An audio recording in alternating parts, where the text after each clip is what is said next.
Hello and welcome to my masterclass on the service revolution and its implications for strategic services marketing. So this masterclass will be two parts. The first part, I will talk about how all of that technology that is happening right now will change how we deliver and consume services. And the second part will focus, so what is the implication for service businesses in the service revolution? So what are the strategic implications for you, all the senior managers running these companies? My name is Jochen Wirtz. I am professor of marketing and Vice Dean MBA programs at the NUS Business School, National University of Singapore. Now, why am I so excited about the service revolution? And it's precisely because what I believe is that everything is coming together now. Our economies are at an inflection point. All of the technologies, and whether you think about biometrics, cloud technologies, mobile technologies, robotics, service robots, intelligent automation, machine learning, natural language processing, autonomous driving, and all of these things, they're getting more powerful, better, cheaper, smaller, almost by the month. And I truly believe, if you look back 50 years from now, that we will say, wow, in the 2020s, that is really when the service revolution gathered pace. So what we had the agricultural revolution that gave us food at very affordable prices. So in most developing and developed countries, what you will see is that people can work less and less and less to buy the basic food they need.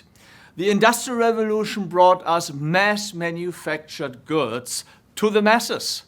So in most middle classes around the world, they can afford all the goods they need for their daily lives. And what we are having now is the same for the service sector. We have an insatiable demand in healthcare, in education, in leisure, hospitality, tourism. But these services have in common that they're actually quite expensive and not often very affordable. You think about healthcare, you think about education. There are needs all over the world.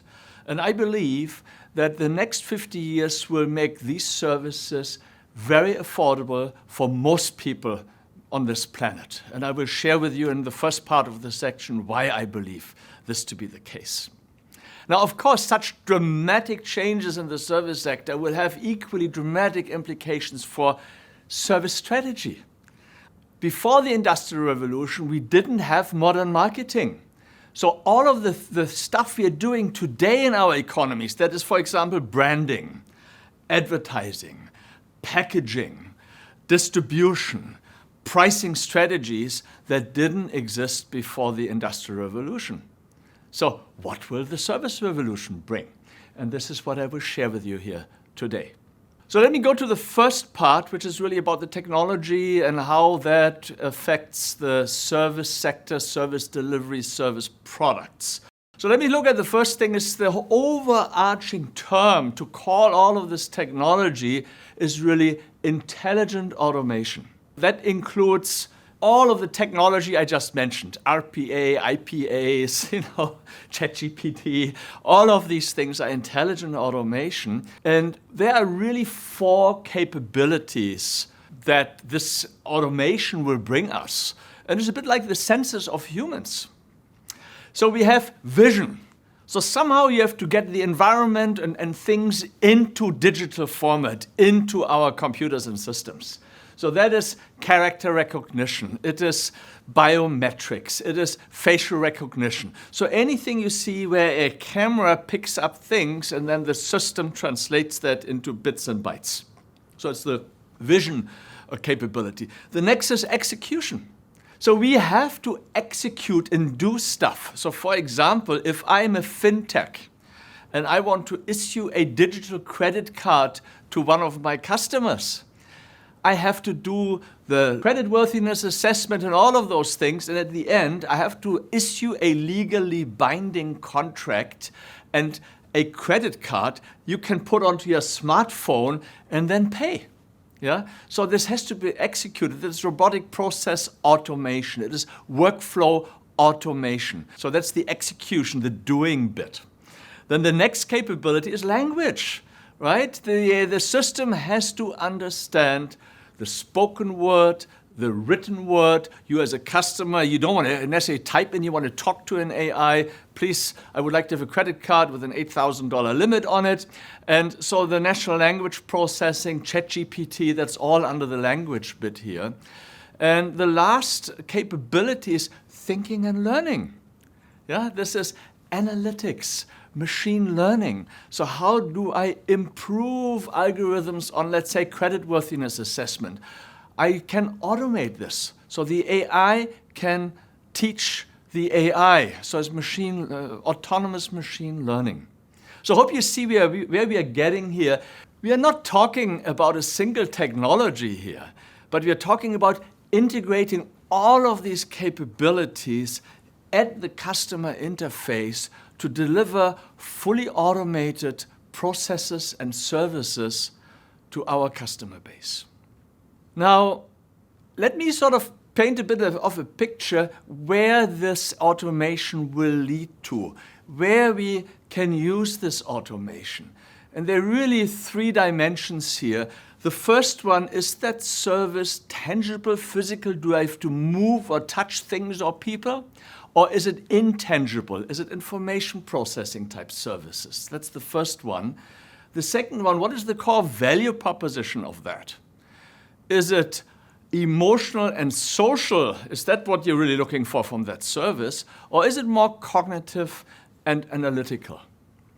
And the third one really is, how often does a process, a service happen? And then each time it happens, how homogeneous or how heterogeneous is it? So let's briefly look at each one of these key dimensions that will determine what type of services will be fully automated. So the first one is the tangible, intangible kind of matrix here, which you can see. And of course, the tangible actions is what gets the media excited, what gets shared on social media as well. You see robots from Boston Dynamics dancing to music, robot dog chasing, doing things, delivering things, and that is all terribly exciting. But the real changes that are happening right now is really in this space of intangible information processing type services. So you think about anything that can be done on an app, on a website, on a call center, or simply by talking to someone. These are information type processes, and these are the services that will be automated the first. Think about it. In the US, one of the fastest shrinking job categories until recently was retail assistants. And why?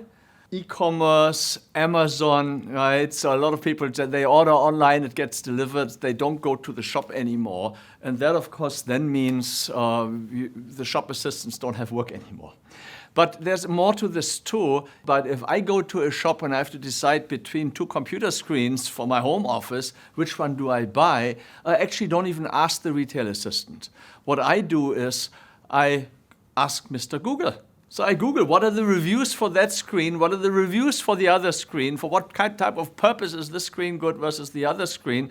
So even when I am in the shop, I'm not necessarily talking to retail assistants. So you can see how retail assistants here are being displaced by other technologies.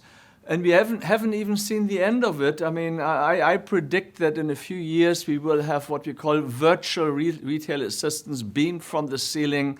Samsung, for example, will have a worldwide delivery of these holographs, and they speak all the common languages and can tell you all about Samsung products and when to buy which product. Now, there are a lot of services currently delivered by people that will be displaced. And I'll give you one example. We have Changi Airport here in Singapore. Changi Airport has one information counter in every terminal at every level. Now, that is actually very expensive retail space. I have to I could put a Louis Vuitton shop there or make a bigger shop there instead of having an information counter. I have expensive headcount there. And on top of that, it is not terribly convenient for customers either. Why? Look, I may be at one end of the terminal and I would like to ask something, but I would have to go all the way to the center to the information counter to get my answer. I promise you in a few years from now, what we will have at all the major airports in this world is every 50 meters we beam down a digital person, a holograph. And it's very cost effective. All I need is a beamer, a speaker, and a microphone. And this thing is connected to Wi-Fi. And it's powered by something like IBM Watson, plus perhaps ChatGPT. And then this holograph can speak all the common languages, Chinese, Japanese, Korean, German, French, Italian, you name it. And the advantage is it is very convenient because it is so cheap that I can put it every 50 meters. It doesn't take any retail space. So for example, in an emergency, you just can push your card through the holograph because it's beamed from the ceiling. It is cheap enough so that I can even put holographs into the car park. Even in Changi Airport, they even know where your car is because they have the number plate recognition. They can even ask, hey, where's my car? Okay, and you can see where we are going with this here. It's cost-effective and great service. And the nice thing is that the whole thing can still be backed up by humans. So I think it's very likely that there will be a control center where all of these holographs in a way report back to and is monitored maybe by 2 or 3 people. And anytime a holograph cannot answer a question, it gets escalated to the human team that is monitoring all of these holographs at a central location. And they will then, through the holograph, speak to the customer and can answer the question. And these kinds of things then also can help to improve and how make the database they have better, how they handle questions to make it better. Okay, so you can see where we're going here. Of course, the tangible actions we see already: baggage robots, room service robots, baristas who make you a coffee, and so on. So that is happening too. So the first dimension really is a tangible versus intangible, and the intangible part of the service revolution is happening at a rapid speed right now. And I can promise you that in a few years, most call center staff will be gone, because call center staff is all about information and doing things on a remote basis here, and we won't need those anymore. In many of my classes, there are always participants and students who ask me, hey, what about the personal touch? You know, if all of these things are delivered by robots and AI, don't we miss people to serve us? And then I always, a bit cynical here, because I say, hey, you know, so you think to you the personal touch is so important? And they say, yeah, it's very important. Then I ask them, so if it's so important, when was the last time when you cashed money that you went to a human teller and not to the ATM? Yeah? And then they say, oh, yes. So why do you go to the ATM? Why? It's 24/7. There are many ATMs there. There's no waiting time there. It's very fast. And you will see that most of the services we have will be the same. They're available all the time. They're very fast. There's no waiting. I mean, you can see if I have to call to a human person in a call center, I have to wait for an agent to be free. There may be office hours and so on. And I can tell you in all of my classes, I always ask, so who in the morning wakes up and says, hey, I'm so excited, I call my credit card company today? Yeah, nobody wants to call. And the interesting thing is also, the company also doesn't want you to call. Why? Every call is actually quite expensive.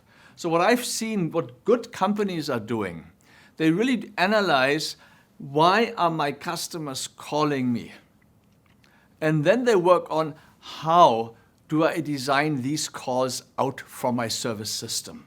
So there are some people who say every call to my call center is a service failure. And why? Because my website, my app didn't answer the question or couldn't do what this customer wanted to do. So how can we fix this? So one of the leading banks I've been working with, what they did is, for example, They do a frequency count of all the calls that come in the call center, and then they work on how to design this call out. And there was one example, 2-3% of all calls were about this ATM ate my credit card. Or this credit card doesn't work at a point of sale anymore. There's something wrong with the chip. There's something wrong with the card. And hey, we as a bank, we know if the ATM eats the credit card, we know this, and we can say with 99.9+% of probability, this customer will call us in the next 1, 2, 3, 4 days and ask for a replacement card. So we know that. So why do we wait for the call? So what they've done is the minute the system recognizes a card is faulty, a card was withheld by an ATM, they send out a push message to that customer. Dear customer, we understand your card was withheld at the airport ATM. What we will do is we will send you a new replacement card within 3 working days. And if you don't want that card, please respond with N. So with this very simple change in system, they're saving now thousands and thousands of calls. They're saving a lot of money, and actually customers like it. It's so much better, isn't it?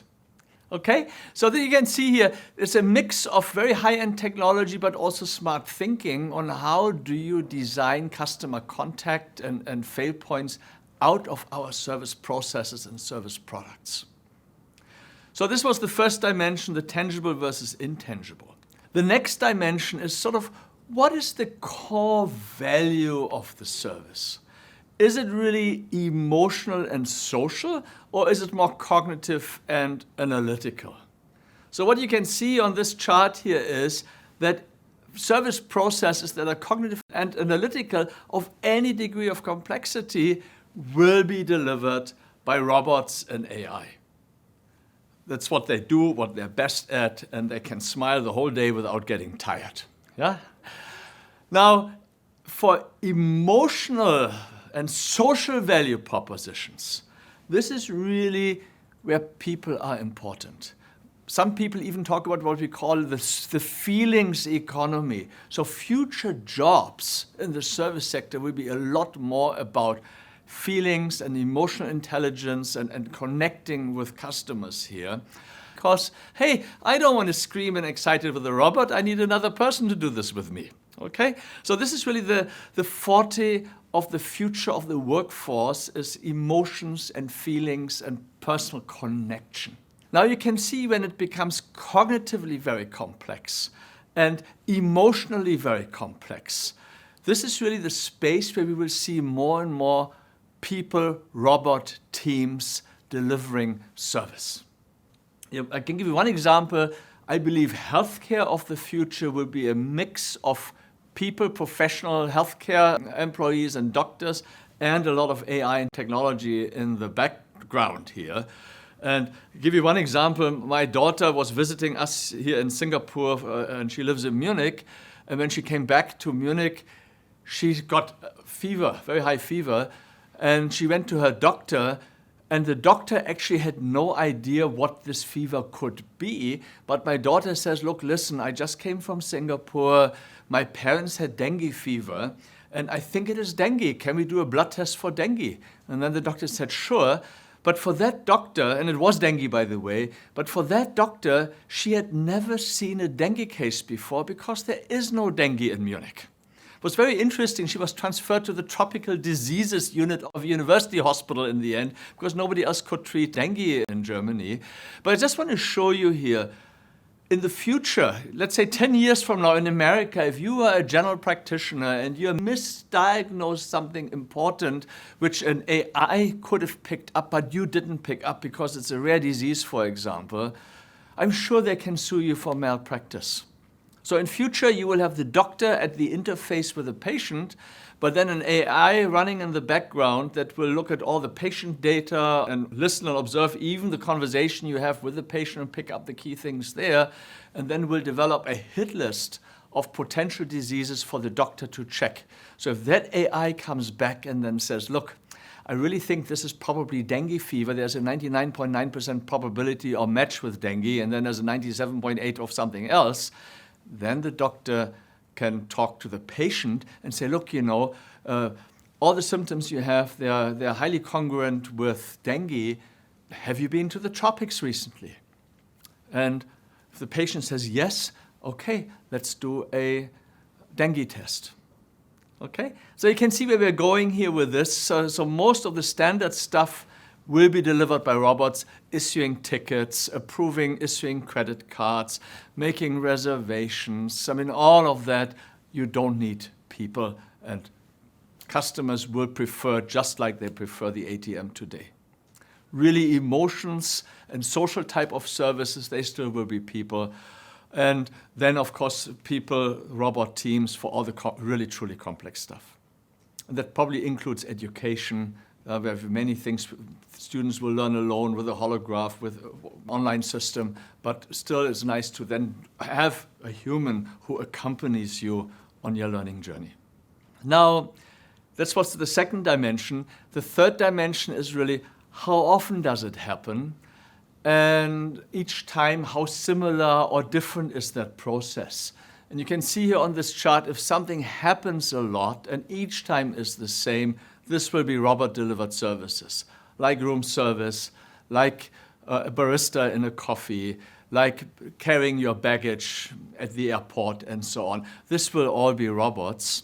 On the other hand, if each time the process is different and there's not a lot of volume, this will really be people. Robots are, at least for the next 10, 15 years, not sophisticated enough to do that. And I'll give you one example here.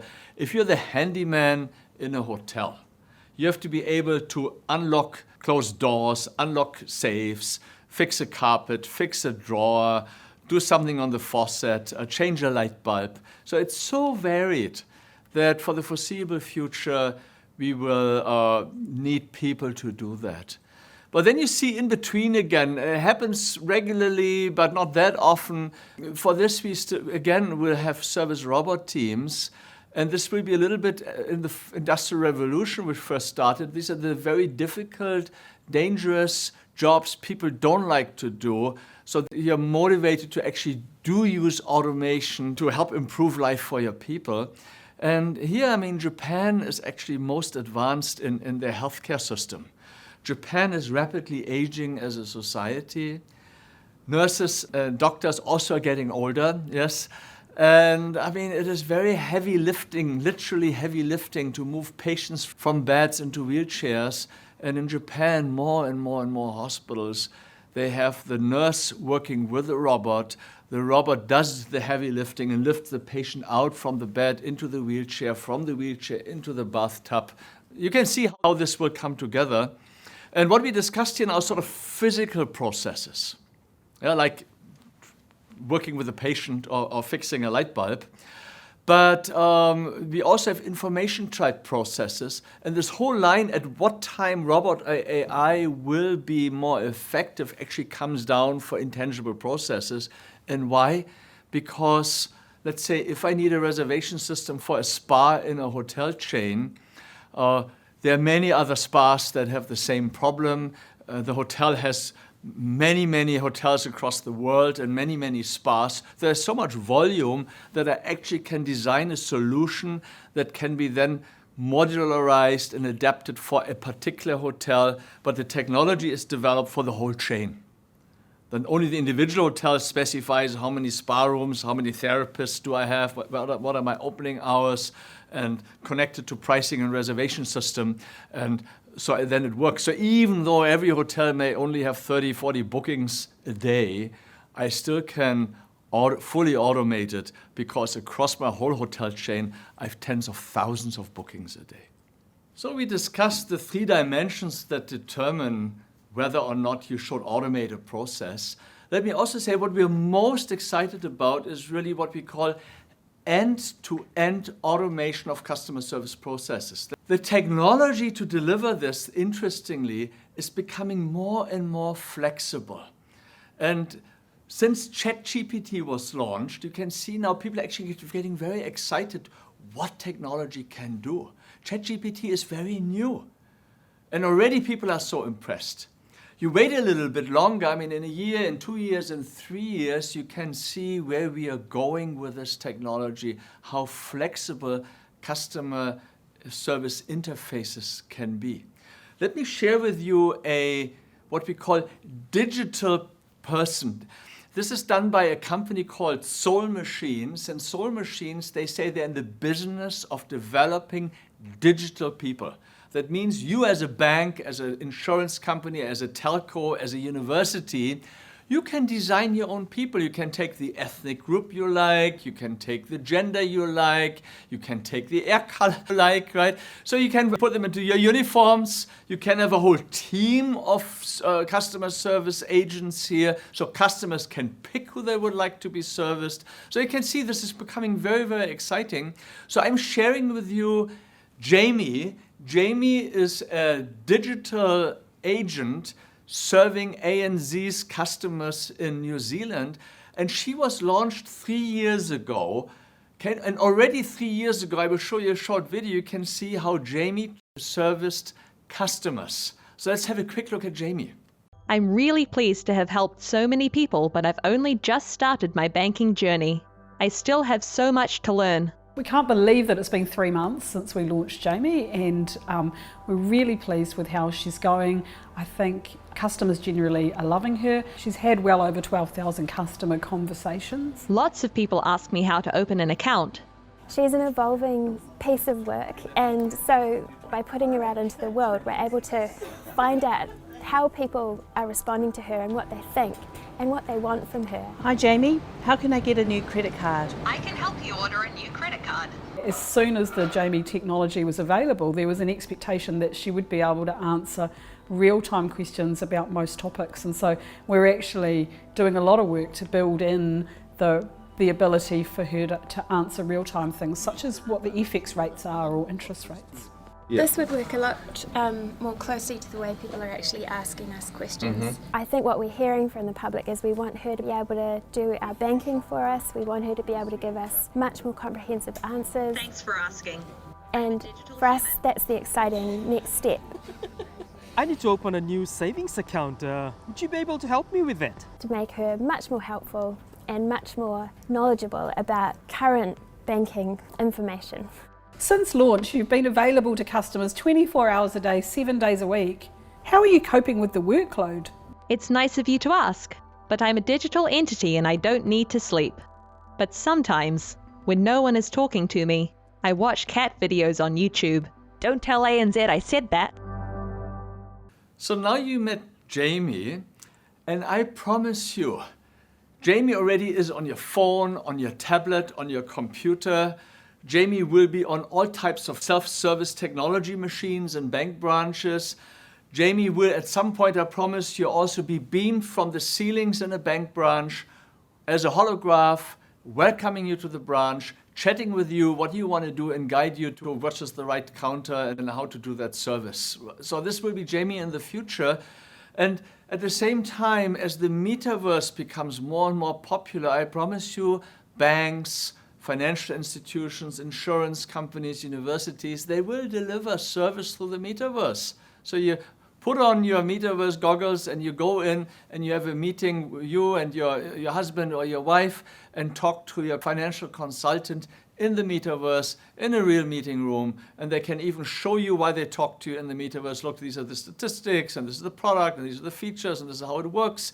I mean, I think you can get the picture where we are going with all of that technology, right? Now, what we are excited about is scalable. Scalable means incremental costs are close to zero. So it almost doesn't cost me very much to serve another customer. These costs are so low that I can give the service away for free, and it's basically only advertising financed. I can do this. Google has been, to me, the world champion in this game.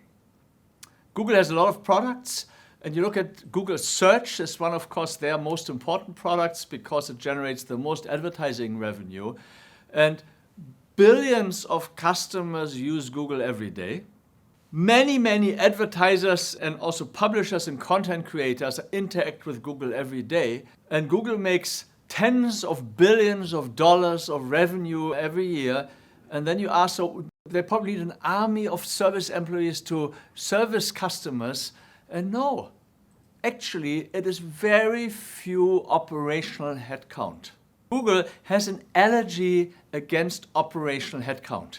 If you are a manager in Google and you think you need to hire someone to deliver customer service, you face an uphill battle. Google doesn't like to hire operational people. The question is, hey, can you design a self-service technology customers can use themselves? So it's self-service.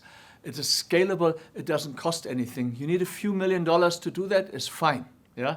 So I hope you can see again where we are going with this. We want solutions that don't need people to serve customers. People interact with the technology and do self-service. And Google truly is the champion here. So now I shared with you the first part of my presentation. That's the big picture. Where does customer service firms go with the technology, with the service revolution we see today here? Now let's focus on the second part of my presentation, which really looks at, hey, what are the strategic implications of all of that? What will do all of that do for us as a service firm? I mean, many of you are senior managers, you're captains of industry. What does that mean for your business? So let me share my thoughts with this and a few insights here. So let me first say, we are looking at services being automated, end-to-end automated. And my first prediction is, just like in the Industrial Revolution, we will see a massive concentration of service markets. I mean, before the Industrial Revolution, we had thousands of car manufacturers, millions of craftsmen doing leather handbags, for example. After the Industrial Revolution, there was a massive concentration because now it's a few companies that deliver great masses of goods, and we don't need the individual craftsmen anymore. So the same consolidation will happen in most service markets. You think about it, Google Maps. There's one Google Maps that delivers the world. And then there are a few maybe minor secondary players here. So I tell you, given that Google Maps is available for free, I mean, it's advertising funded, right? In the future, there might be a Maps app that can be delivered to you at a very small fee, but without advertising. I mean, all of the business models here and the value capture ideas, they change. But fact is, one Maps can serve the world. Yeah, that means if you want to enter that business, you have to be differentiated. You have to do something else. So we had Facebook as a social media network, and Facebook covered the world here. So if you want to be in social media, you can't do a Me Too on Facebook. You have to have a very differentiated offering, for example, like LinkedIn for professional services, like YouTube for videos. So everyone has their own sort of niche and core value proposition. But for a specific application, there is not room for many competitors. So we really see a massive consolidation of all our industries. The same is true. You think about it, how many companies do we need to do who develop digital people? How many retail solutions do we need? How many counter staff and solutions for airports do we need? So my prediction is that every market will have 1, 2, 3, 4 vendors, and that is it. Everyone will go out of business. Yeah? And this is not only, I mean, we have for intangible services like credit cards, like telco. I mean, for example, telecommunications, communications. We have Zoom, we got WhatsApp. There are a few of these apps here that cover the world. If you want to enter this market, it's going to be very difficult. You have to be differentiated again, which is getting harder and harder. Yeah? So for intangible services, if markets are open, meaning regulation allows, let's say for credit cards, for telco, for insurance products, every regulated market, you will have only 1, 2, or 3 vendors, and that is it. That's for intangible. Some services are sort of mixed tangible and intangible, like Uber, like Airbnb. Yes, the booking, is the reservation, the payment are all intangible, but then there's sort of a peer-provided physical aspect to it. So somebody picks you up, somebody gives you a room. Yeah, and these services are a mix, but you can see the platform itself. Again, how many Airbnb type or Didi type or Uber type platforms do I need? It's very, very few. So even for physical services like baristas, like cocktail mixing, like room service robots, there will be a few vendors only. So we will see a massive concentration and consolidation of the entire service sector, just like we saw in the Industrial Revolution. I mean, even, I keep joking with my students, I say, look, even for hairdressers, I promise you, at least the guys, in a few years, we go into a hairdressing salon, there will be a smart mirror, we look into the mirror, the AI will analyze your hair, analyze your head, and then show you, overlay on the smart mirror, what you could look like with a different haircut. And you can then swipe and click what you like, and then robots will come and do your haircut. But again, the whole thing will be so technology heavy that the independent, small hairdressing salons will not be there anymore. This will be a bit like McDonald's or Heidi Lau or any of these big chains here, where you have one big company. They may do franchising and so on, but all the systems and all the technology is going to be centrally developed and centrally produced and rolled out globally. So massive concentration, many small businesses will completely go out of business, and there will be massive big companies. So the second implication is that these scalable, end-to-end automated, globally available services will be highly productized. Meaning you have a few standard options. You can't do anything beyond those options. You will not be able to do that much customization. And think about what we see in the App Store today. These apps usually address a particular problem. In settings, you can customize a little bit, but that is it. You think of today, Google Maps, Google Scholar, Google Mail, Google Search. These are all highly productized solutions that are tailored to a specific need. And that will also be the future of the service sector. So productization means you really specify all the options, all the personalization that is possible. So it's completely developed on what it can do. So it's going to be specified. Because branding will be very important here, and then also pricing will be standardized. So we will have a very highly designed solution for each of these services. I teach in my MBA program services marketing. And we have a whole section on managing people for service success. And the challenge for the last 50 years almost has been, how do I motivate thousands and thousands of frontline employees to deliver the brand promise to our customers in these millions and millions moments of truths we have, right? So you could carve out a competitive advantage by being better at hiring better employees. So you're better at attracting and selecting the right employees. You're better at training them. You're better at organizing them into high-performance teams. You're better at motivating them and developing them. Now, in the future, a lot of customer service will be fully automated, delivered by technology. That means the skills of running thousands and thousands of employees will not be a competitive advantage anymore. So what you need now is you need very few highly skilled employees who can perfect smart self-service technologies. So the name of the game is to have frictionless onboarding of customers, frictionless customer journeys, robust services that are customer error tolerant. So even if customers make mistakes, these services still deliver because we don't have people to back up. Customers have to self-service. So you can see the skill set you need completely shifts to a few highly professional, very smart, very creative employees and away from running thousands and thousands of frontline people. So service itself will not be a differentiating factor anymore. The next implication really is that we develop low-cost, high-quality mass markets for services.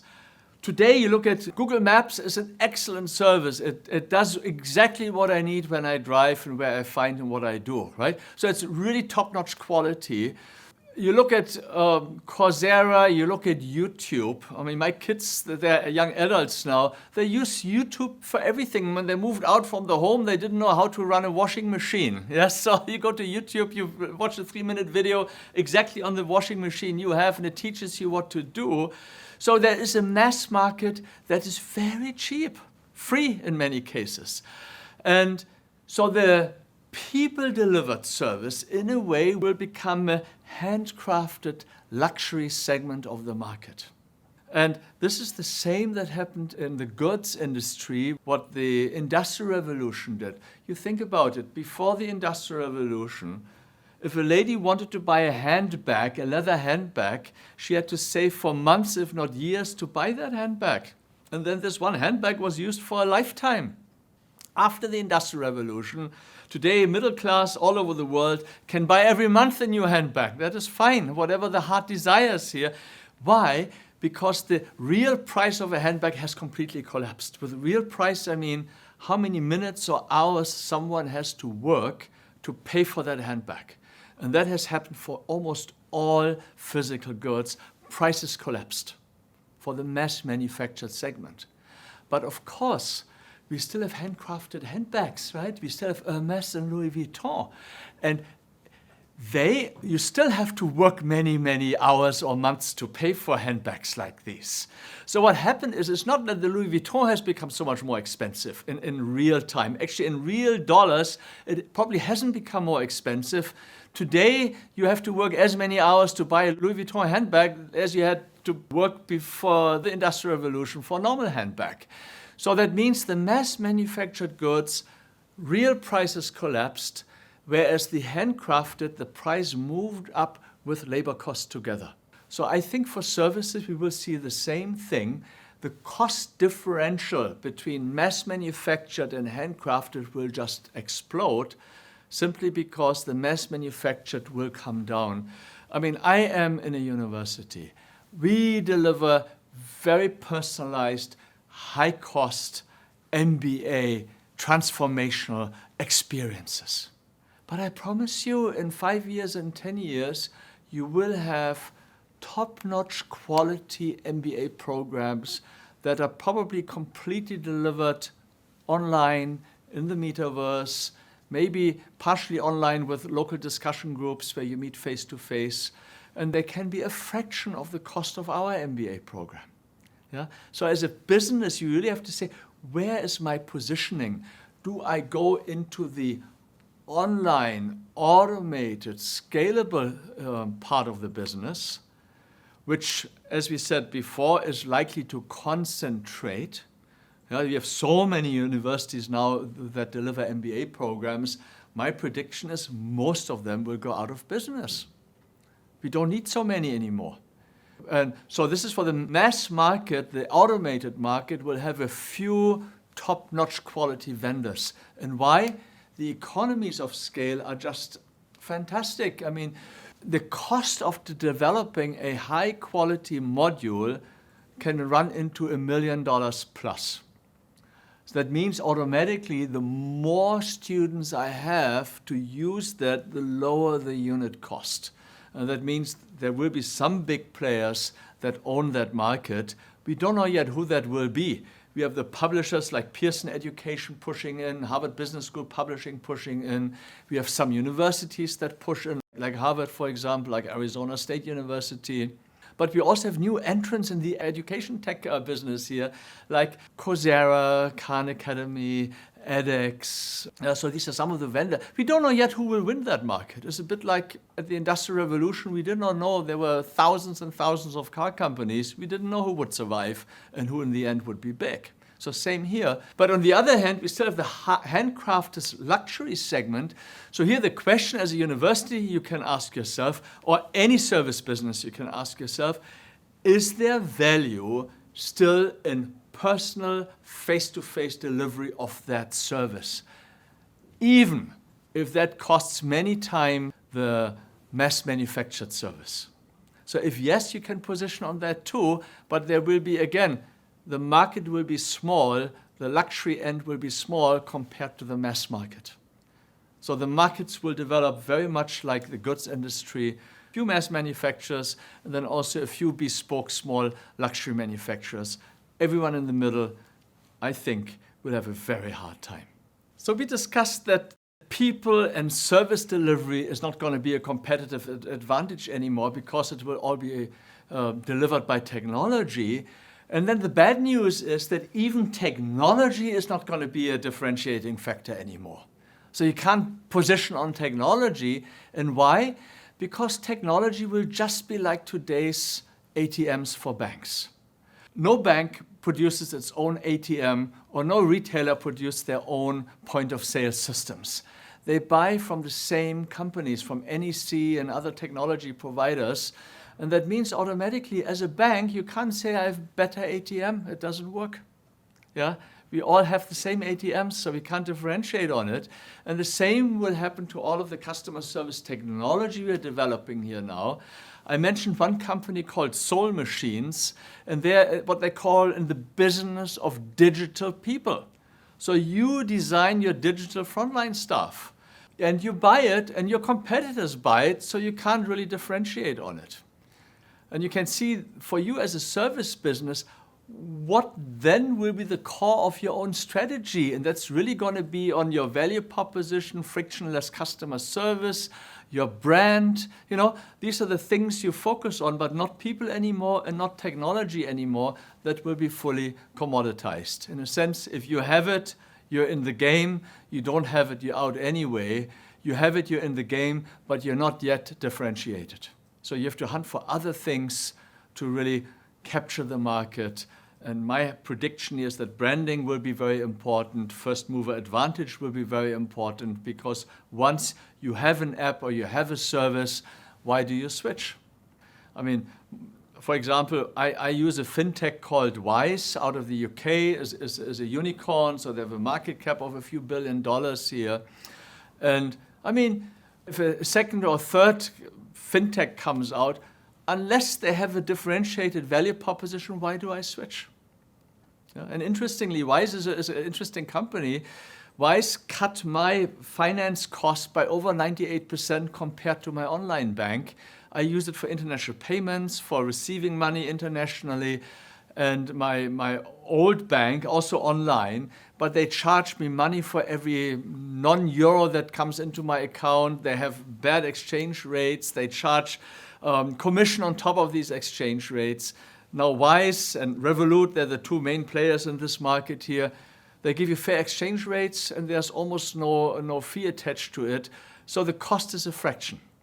And interestingly, talking about automation, I have been using this company maybe for 2 years now.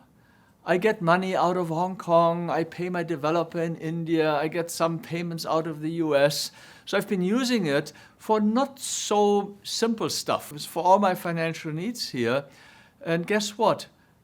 And all of this time, even when opening the account, I've never emailed and I've never spoken to a human employee. All I did is work with the app and the website.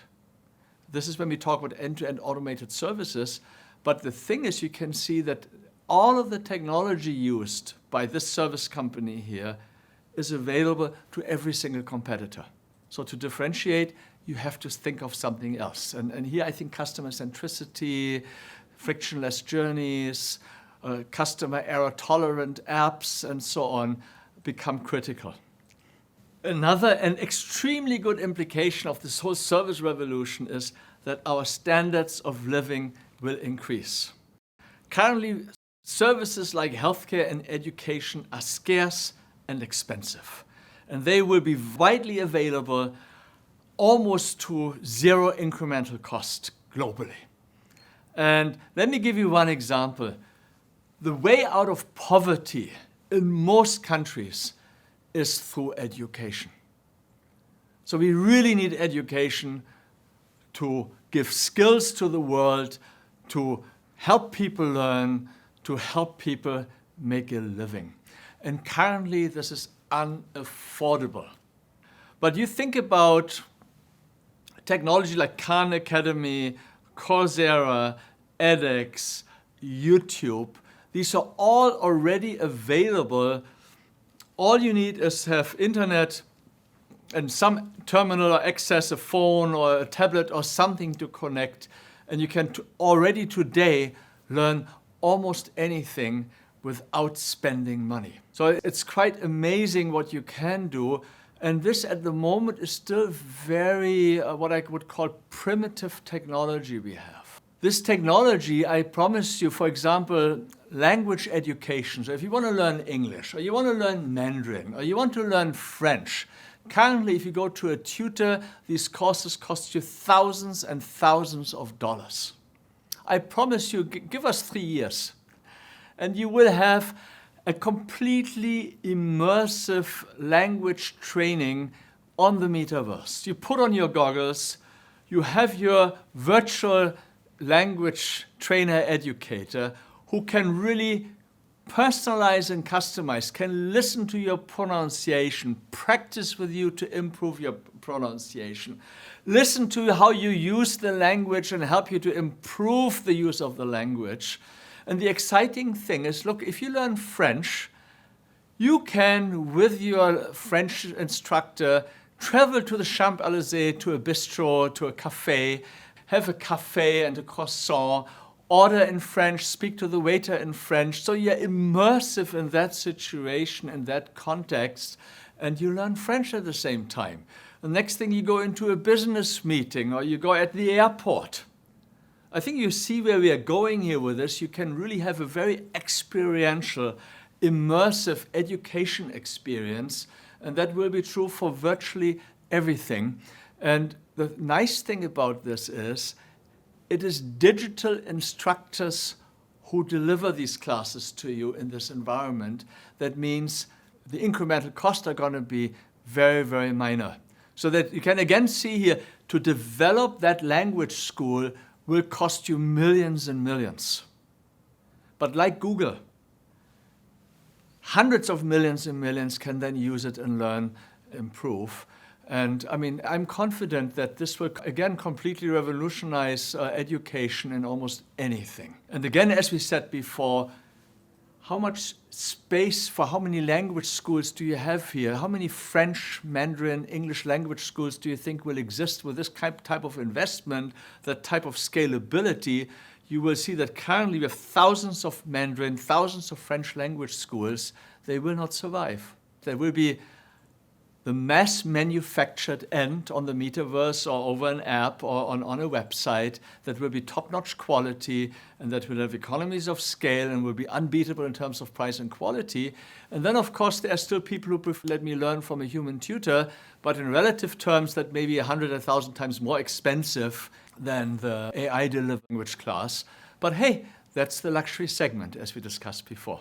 Now you can see I'm really, really enthusiastic about the service revolution, and I shared a lot of advantages. But I mean, look, the Industrial Revolution brought us pollution, initially at least terrible factory work for the workers compared to the craftsmen before. Similarly, even the service revolution will have challenges for us to overcome. And I mean, market concentration, dehumanization, lack of meaning of life, all of these issues need to be mitigated. And sort of the core concept people talk about here is corporate digital responsibility. And so as companies, we have to look at the potential negative consequences of the service revolution.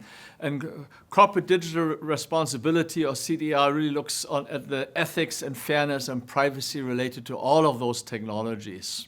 So let me talk about ethics first. Look, if there's only 1 or 2 global map applications here, and they put an unfair, for customers not beneficial privacy policy and other things in there, you can't opt out because, hey, there's only 1 or 2 apps or companies that deliver this service. So there's coercion of customers to accept terms of usage and so on. So that can be an issue.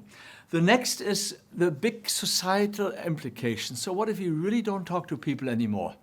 What is about dehumanization, human dignity, old age care, child care and all of that, when we use more and more robots and technology to deliver those? Things like addiction, loneliness, depression. These are all things that can come if we get too immersed in technology. So how do companies deal with that to avoid these negative consequences?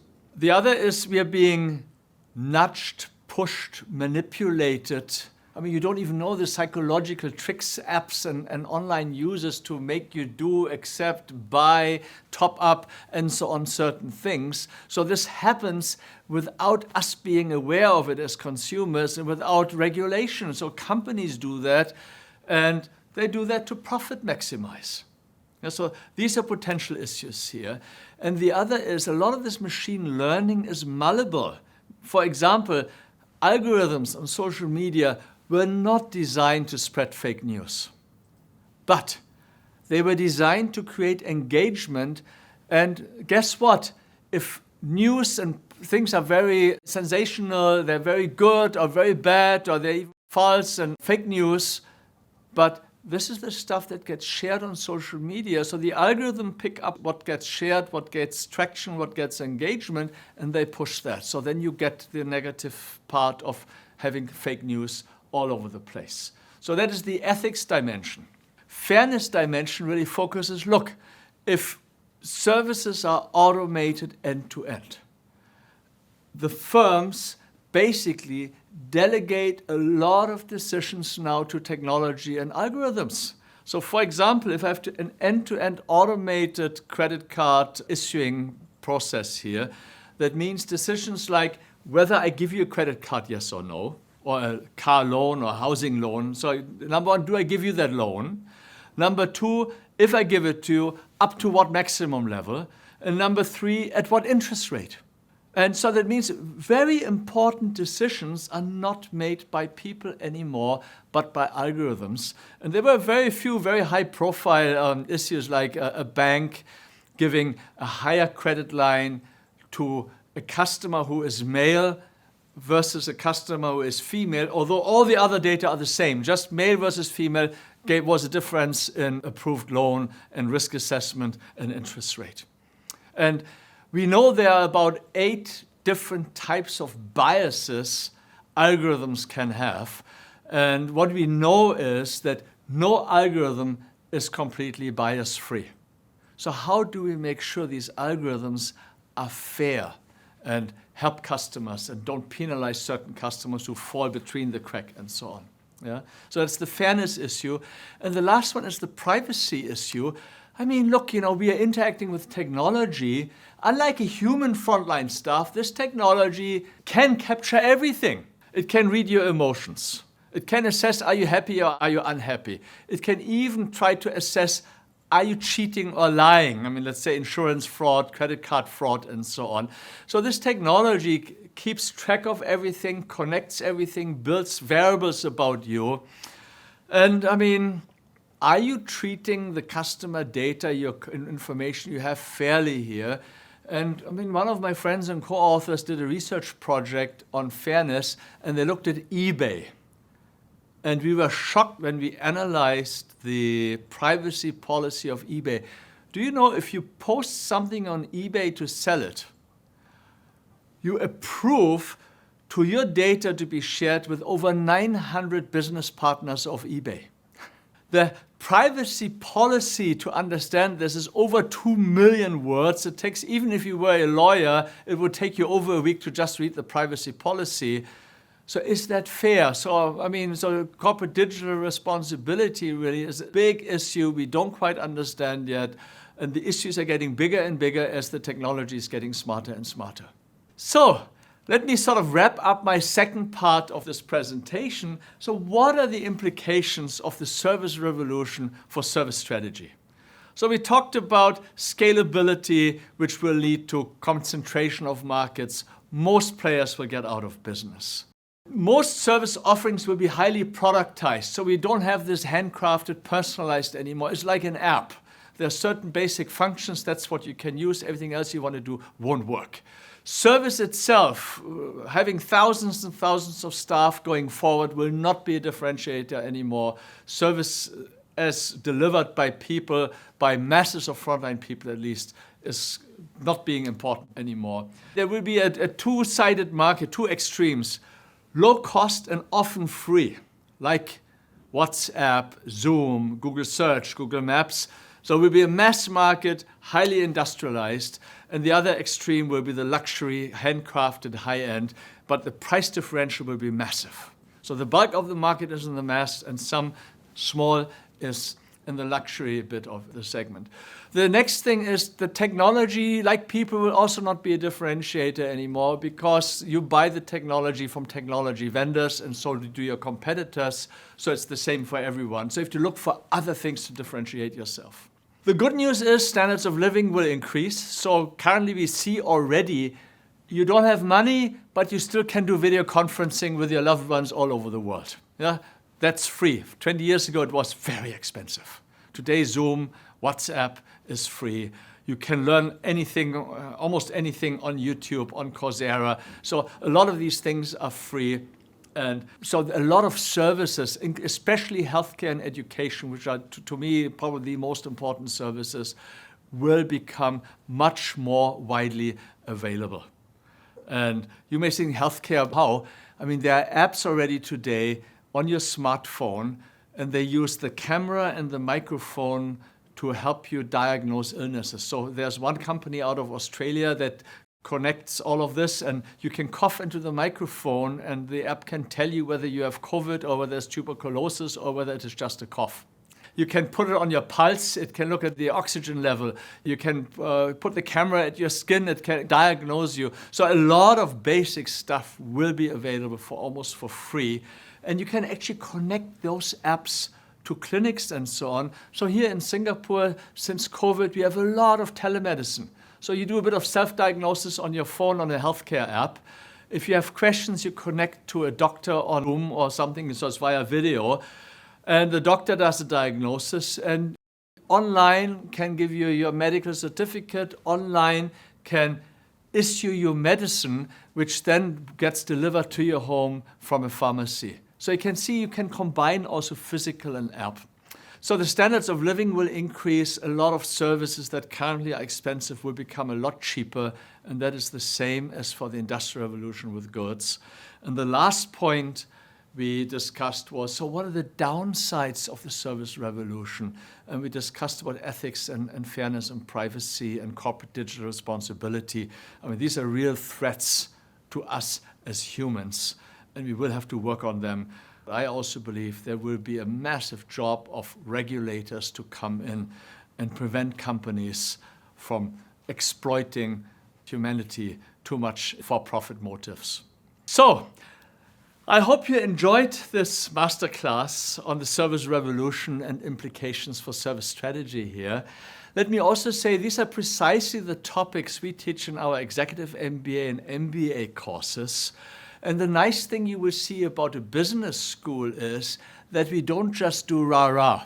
You know, a lot of the stuff we have is really backed up by evidence and by solid academic research. And for myself on these topics, I published my first paper on service robots in 2018.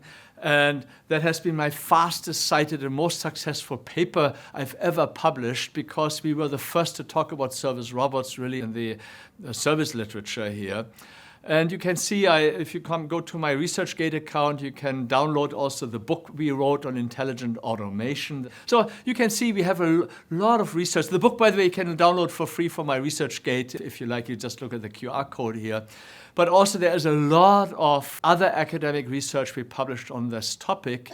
And I'm so happy to be part of the business school here because you will see every professor, whether they teach you blockchain or they teach you strategy or they teach you digital transformation, that is where their passion and their research is. So on this note, thank you for listening. I hope you enjoyed the session and I hope I see you at NUS Business School at some point.